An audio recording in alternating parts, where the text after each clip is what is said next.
बदकिस्मती ये है जी, जब पाकिस्तान बना था पंजाब के 17 अजला हमारे हिस्से में या 13 भारत के हिस्से में गए। आज वो 13 अजला 120 करोड़ की आबादी को फीड कर रहे हैं। क्या हम इतने बदकिस्मत लोग हैं कि हमारे पास 17 अजला आए और हम रुई बाहर से इंपोर्ट करते हैं? तकरीबन इस वक्त $2 बिलियन की हम इंपोर्ट कर रहे हैं, हम गंदम इंपोर्ट कर रहे हैं, हम चीनी इंपोर्ट कर रहे हैं। आप 15 रुपए में बना के 1600 में बेच रहे हैं और इंडियन किसान वही चीज जो है वो 7 रुपए में बना के 17 रुपए में बेच रहा है। ये फर्क है। तो हमारा सबसे बड़ा जो इशू है पाकिस्तान में 2 चीज़ों का है जी इस वक्त काश्तकार के लिए, एक रिसर्च, दूसरी कॉस्ट ऑफ प्रोडक्शन, तीसरा मार्केटिंग।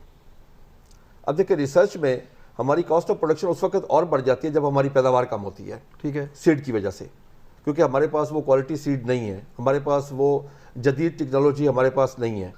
हमारा जो एग्रीकल्चर का रिसर्च का बजट है वो पाकिस्तान की एग्रीकल्चर की जीडीपी का, जो एग्रीकल्चर की जीडीपी है उसका 0.18 है, इंडिया 0.4 है, चाइना 0.5 है, ब्राज़ील 1.75 है। हम पहली बात यह है कि हम रिसर्च पे वो पैसा खर्च ही नहीं कर रहे। हमने अपने रिसर्च के इदारे ऐसे समझ लें कि ताले लगा दिए। सही कहा आपने, आपका रिसर्च सिर्फ आतंकवादियों को पैदा करने में लगा रहता है। आपका रिसर्च कौन से देश से कितनी भीख मांगनी है इसके ऊपर चलता है। आपका रिसर्च भारत में आतंक कैसे फैलाया जाए इसके ऊपर चलता है। आपका रिसर्च भारत में घुसखोरी कैसे की जाए इसके ऊपर चलता है।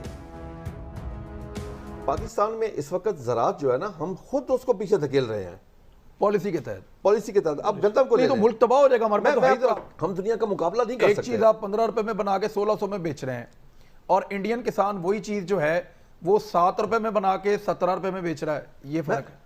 देखिए ना, यही तो वजह है कि हमने अपने आप को तबाह कर दिया। देखिए बदकिस्मती ये है जी, जब पाकिस्तान बना था पंजाब के 17 अजला हमारे हिस्से में या 13 भारत के हिस्से में गए। आज वो 13 अजला 120 करोड़ की आबादी को फीड कर रहे हैं। क्या हम इतने बदकिस्मत लोग हैं कि हमारे पास 17 अजला आए और हम रुई बाहर से इंपोर्ट करते हैं? तकरीबन इस वक्त $2 बिलियन की हम इंपोर्ट कर रहे हैं, हम गंदम इंपोर्ट कर रहे हैं, हम चीनी इंपोर्ट कर रहे हैं, हम $1.5 से $2 बिलियन। एक सेकंड, मुझे यहाँ एक चीज बताएं, छोटे 2 सवाल पूछूं। हमारे यहाँ पे रुई की कीमत क्या है सर इस वक्त? हाँ जी, आज रुई की कीमत इस वक्त, क्योंकि रुई है नहीं, जो गवर्नमेंट जो मुकर्रर करती है वो क्या है? गवर्नमेंट ने मुकर्रर नहीं की। ये जो गवर्नमेंट का रेट क्या है इमरान, यही तो जुल्म है। अच्छा इमरान साहब, मैं आपको मजे की बात बताऊं, ये एक नई हिस्ट्री है सर। गवर्नमेंट का रेट ही नहीं है। मैं आपको अर्ज करूं, 30 अप्रैल इंडस्ट्री के ऊपर इंडिया ने 22 अप्रैल 22 फसलें रखी हैं। अच्छा, इंडिया का भी रेट है, बांग्लादेश का भी रेट है, पूरी दुनिया में पाकिस्तान का नहीं। मैं पाकिस्तान की मुल्क इंडिया के साथ कंपैरिजन करें तो आप देखें कि इंडिया जो था कि वो माजी में एज एन एग्रीकल्चरल कंट्री दुनिया में फेमस था, लेकिन गुज़श्ता चंद सालों में इंडिया ने अपनी मूवमेंट को चेंज किया और अभी प्राइम मिनिस्टर मोदी साहब को अगर देखें तो वो एक एग्रीकल्चरल कंट्री को दुनिया में अब रिप्रेजेंट करने नहीं जाते, वो एक ऐसी कंट्री को रिप्रेजेंट करने जाते हैं जो कि IT रेवोल्यूशनिस्ट दुनिया में क्या रहा है। भारत की मिसाल दे रहे हैं, भारत आज से नहीं कर रहा, भारत 90 से शुरू किया उसने, अब तो वो बूम कर रहा है इस इंडस्ट्री में और दुनिया भर में उसका बहुत, इससे इन्फ्लुएंस बहुत बढ़ रहा है। $50 अरब की जब आप एक्सपोर्ट करते हैं तो आपका किस किस्म का रिलेशनशिप डेवलप होता है इंटरनेशनल कंपनीज के साथ, जिनको पाकिस्तान को एडवांटेज मिलना चाहिए। वो एडवांटेज कौन ले रहा है IT इंडस्ट्री के अंदर, वर्ल्ड मार्केट के अंदर? भारत ने गुज़श्ता साल भी उसने $50 अरब की IT प्रोडक्ट की एक्सपोर्ट को इंश्योर किया है। इतनी बड़ी मार्केट इंडिया के को कोई नजरअंदाज नहीं कर सकता जी। इतनी बड़ी मार्केट कोई भी नहीं नजरअंदाज कर सकता, इतनी बड़ी इकोनॉमी है, इतना बड़ा रोल है। चूल्हे ठंडे हो गए हैं लिटरली। मैं इकोनॉमिक हालात की बात नहीं कर रहा, मैं बात कर रहा हूँ गैस की शॉर्टेज की। एक सीरियस शॉर्टेज हो गई है गैस की। 22 ऑयल कंपनीज इस मुल्क में काम करती थी, सारी छोड़ के चली गई हैं। इंफॉर्मेशन टेक्नोलॉजी की कितनी मसनूआत हम बाहर भेजेंगे, यानी सॉफ्टवेयर हो गए और बहुत सारी चीजें, लेकिन हम वो हदफ मुकम्मल ना कर सके। इससे पहले भी हम लोगों ने अपने शो में बात की हुई है कि IT के ऊपर पाकिस्तान की स्पेंडिंग एशिया के बहुत सारे ममालिक से बहुत पीछे है, अगर GDP के कंपैरिजन में उसे देखा जाए तो। एक तरफ भारत IT सेक्टर में नंबर 1 बन चुका है तो दूसरी तरफ पाकिस्तान किस चीज में नंबर 1 है, वो आप इमरान खान से सुनिए। ऐसे लोग बैठे हुए हैं जिनको समझ है इन चीज की, क्योंकि मैं बड़ी देर से पाकिस्तान में पैसे इकट्ठे करता रहा हूँ, 30 साल से।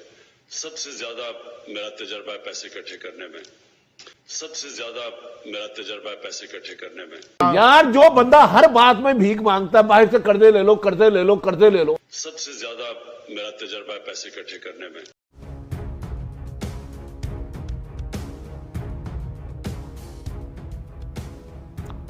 चलो जानते हैं विश्व में भारत के एग्रीकल्चर का क्या है योगदान। विश्व में चावल उत्पादन में चीन के बाद भारत का दूसरा स्थान है।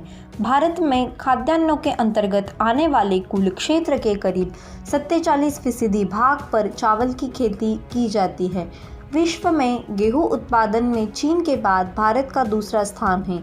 देश के कुल कृषि योग्य ज़मीन के लगभग 15% भाग पर गेहूं की खेती की जाती है। देश में गेहूं के उत्पादन में उत्तर प्रदेश का प्रथम स्थान है, जबकि प्रति हेक्टेयर उत्पादन में पंजाब का प्रथम स्थान है। फलों और सब्जियों के उत्पादन में भारत का दूसरा स्थान है। दुनिया में कुछ ही देश है जो ज़रूरत से ज़्यादा अन्न और खाद्य पदार्थ पैदा करते हैं।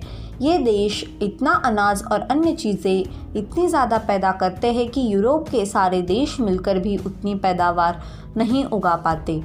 एक ज़माना था जबकि भारत की पैदावार अमेरिका से भी ज़्यादा होती थी, लेकिन भारत के पैदावार की बहुत कुछ खपत देश के अंतर ही हो जाती है। दुनिया के 4 बड़े पैदावार करने वाले देशों में अमेरिका, चीन, भारत और ब्राज़ील शामिल है।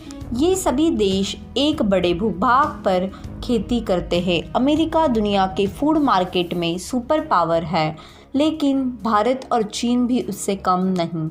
भारत का स्थान कृषि उत्पादन के लिहाज से दुनिया में नंबर 2 है। यहाँ बड़े पैमाने पर अन्न, दलहन, सब्जियाँ और फलों की पैदावार होती है, लेकिन इस सूची में भारत का स्थान नंबर 4 पर है। चीन की तुलना में उसकी कृषि पैदावार आधी है।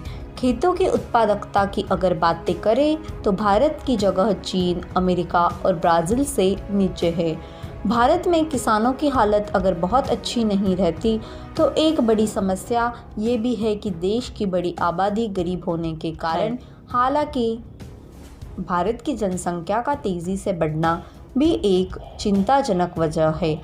अन्यथा भारत कृषि का एक बड़ा हिस्सा दूसरे देशों में निर्यात कर काफ़ी पूंजी अर्जित कर सकता है। हरित क्रांति, ग्रीन रिवॉल्यूशन का सबसे अधिक प्रभाव गेहूं और चावल की कृषि पर पड़ा है, परंतु चावल की तुलना गेहूं के उत्पादन में अधिक वृद्धि हुई है।